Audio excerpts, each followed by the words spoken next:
El miedo y el resentimiento gobiernan la mente adicta. Existe un miedo constante al regreso de lo que ya fue, un resentimiento profundo hacia lo que es, y la total ausencia de esperanza hacia lo que podría llegar a ser.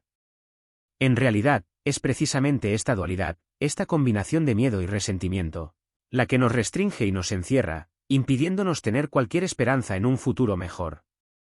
Llegamos a vernos a nosotros mismos, en lo más profundo, como seres fundamentalmente rotos. ¿Y qué significa esa sensación de estar roto? Puede nacer del rechazo romántico, de haber sido despedido de un trabajo, de la experiencia común de haber tenido que crecer demasiado pronto, mucho antes de estar preparados.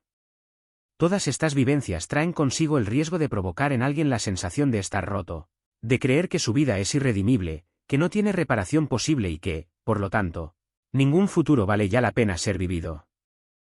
Una inmensa vergüenza nos acompaña a lo largo de cada día, una vergüenza que solo logramos adormecer a través de los objetos que elegimos como pacificadores, el alcohol, el sexo, el exceso de trabajo.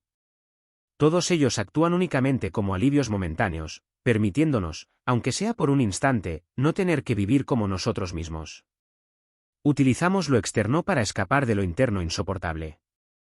El Dr. Gabor Mate, especialista en adicciones, ha descrito sus propias luchas con esta sensación de defectuosidad. Él escribe que, junto con sus cualidades positivas, su confianza intelectual, sus fortalezas, sus pasiones y sus compromisos, siempre ha existido cerca del núcleo de su ser una ansiedad inquietante, que hierve silenciosamente. Explica que su ansiedad se disfraza de preocupaciones acerca de la imagen corporal o la seguridad económica, de dudas relacionadas con la capacidad de ser amado o de amar, de autodesprecio y de un pesimismo existencial acerca del sentido y propósito de la vida. Y, por otro lado, también puede manifestarse como grandiosidad, como la necesidad de ser admirado, de ser visto como especial. En el fondo, dice él, esa ansiedad es innombrable y carece de forma. Está convencido de que se forjó en su pecho, en algún lugar entre sus pulmones y su corazón, mucho antes de que tuviera siquiera un lenguaje para nombrar las cosas. Este tipo de ansiedad, este vacío interior, nunca desaparece por completo. Y dado que nunca somos enteramente conscientes de él, pensamos que si conseguimos ese trabajo, o esa pareja, o alcanzamos algún objetivo concreto, se desvanecerá. Pero la verdad es que esta ansiedad, este miedo a estar fundamentalmente rotos, no desaparece simplemente con algunos cambios externos en la vida. Está basado en las historias que nos contamos a nosotros mismos, quizás incluso antes de poder hablar. Son relatos que en su momento nos ayudaron a sobrevivir. Historias como, si trabajo duro, seré suficiente, si logro obtener el afecto o la comprensión de los demás, seré suficiente. Tal vez esas historias incluso contengan algo de verdad. Pero para observarlas de manera honesta, con plena conciencia y sin emitir juicios, debemos atrevernos a mirar dentro de nosotros, y eso resulta profundamente perturbador. Nos exige entrar en un oscuro pozo de infierno y dejar atrás todos los recursos que usamos para escapar. Así surge la gran disyuntiva: nos conformamos con una tristeza conocida y familiar, o asumimos el riesgo de la incomodidad en busca de una vida mejor. Cuando a una persona se le ofrece la oportunidad de conectarse con sus sentimientos más profundos, con la seguridad de que no será rechazada, ni criticada, ni presionada para ser diferente, ocurre dentro de su mente un proceso de reorganización. Ese proceso trae consigo una sensación de paz, una certeza de haber llegado al fondo del pozo de la verdad. Ese proceso recibe el nombre de curiosidad compasiva. Se trata de la capacidad de investigar con empatía y sin emitir juicios. Sin embargo, para poder mirar de frente nuestra supuesta condición de rotura, primero necesitamos aceptar que dependemos de mecanismos que utilizamos para evitar sentirla. Tenemos que aprender a respetar momentáneamente nuestra propia vulnerabilidad, a reconocer nuestra impotencia frente a esa fuerza que nos ha controlado durante tanto tiempo. Cada vez que intentamos escapar de una adicción, lo hacemos bajo la ilusión de que tenemos el control o de que algún día lo tendremos, convencidos de que todo saldrá bien tarde o temprano. Pero esa es la voz de la adicción hablando dentro de nosotros. En este momento de aceptación necesitamos ser profundamente honestos con nosotros mismos. ¿Cómo podemos romper realmente el ciclo del miedo y del resentimiento? El budismo enseña que todo surge en la mente. Pero la práctica budista no busca cambiar la mente, sino simplemente observarla. Debemos convertirnos en objeto de nuestra propia filosofía, en cierto sentido, en detectives de nosotros mismos. Como escribe Gilles Deleuze, un libro de filosofía debería ser, en parte, una especie muy particular de novela detectivesca, y en parte, una forma de ciencia ficción. Por novela detectivesca, se entiende que los conceptos deben intervenir en situaciones locales para resolverlas, y a la vez transformarse junto con los problemas.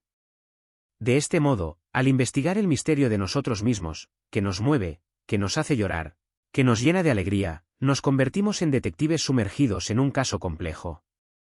Y a medida que cambia la historia, nosotros también cambiamos con ella. Como buenos filósofos, nunca nos conformamos del todo con una única respuesta. Ahora bien, ¿cómo se puede poner en práctica este proceso? Las adicciones, que en términos simples son mecanismos de escape, pueden verse como un reto para nuestra curiosidad, o también como un punto de entrada hacia el autoconocimiento. Son pensamientos y conductas automáticas, creadas como intentos de evitar un entorno interno insoportable. Por eso, si logramos prestar atención a cuándo y por qué se activan, también podremos investigar lo que hay en la raíz de ellas y, con suerte, alcanzar una mayor capacidad de decisión sobre nuestra vida. Como dijo Carl Jung, hasta que lo inconsciente no se haga consciente, dirigirá tu vida y lo llamarás destino.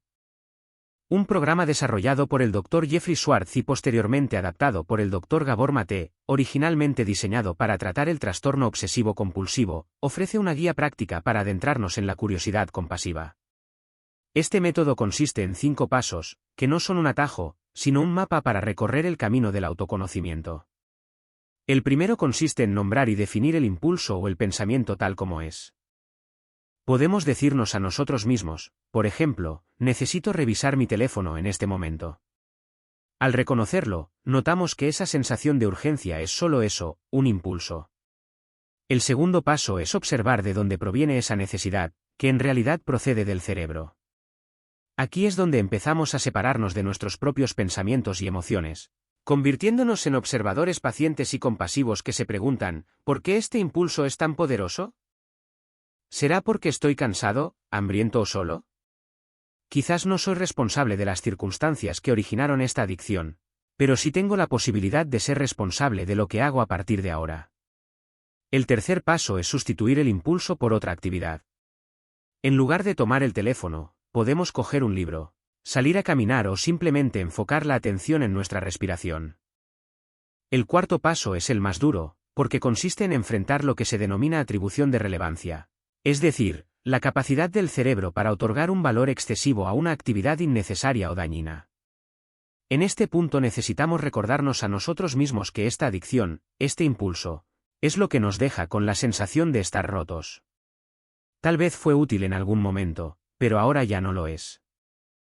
Aquí es fundamental evaluar el daño que esta adicción nos ha causado, hacerlo sin juicio, simplemente como un detective que toma nota objetiva de toda la magnitud del daño. El quinto y último paso es reclamar nuestra vida.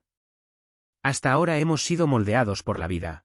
Hemos actuado de acuerdo a mecanismos profundamente grabados en nuestro cerebro mucho antes de tener capacidad de elección. Pero ahora ha llegado el momento de recrearnos, de elegir conscientemente una vida distinta. Debemos preguntarnos qué vida queremos de verdad. Esa pregunta despierta una necesidad inherente de creatividad, de expresión, de escribir nuestros valores y de forjar un camino hacia la sanación. Honrar nuestra creatividad de manera consciente nos ayuda a trascender la sensación de vacío y de carencia que alimenta la adicción.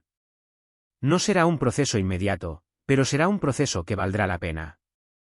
Porque al final descubrimos que nunca estuvimos realmente rotos, que siempre estuvimos utilizando las mejores herramientas que teníamos a nuestro alcance en aquel momento, y que, aún así, somos capaces de dejarlas atrás y empezar a vivir la vida que siempre hemos querido vivir.